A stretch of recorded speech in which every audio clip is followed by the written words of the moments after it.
Security plan alang sa mga aktibidad sa Tuna Festival 2023 sa General Santos City, andam na. CCTV cameras gikatakdang imuntar sa events area. Anyang report. Pipila na lang kaadlaw masaksihan na sab ang mga aktibidad sa Tuna Festival 2023 sa General Santos City. Gani mafeel na karon ang festival vibes dinhi sa Oval Plaza asa abli na sa publiko ang flea market.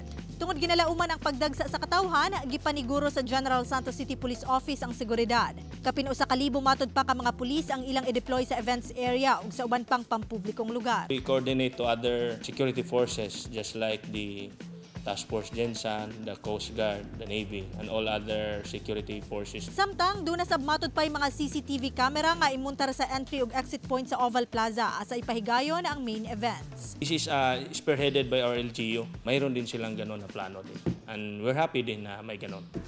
For us to be easier to monitor the ins and outs of the people. Masaksihan ang sayaw sa kadalanan sa August 29, sa September 1 ang sugbahan sa dalan. September 4 ang boxing tournament, September 5 to 6 ang lumba bugsay, ug dunay live band sa September 7. Sa mga buot musuroy, ginabawal ang pagdala og backpack ug deadly weapons.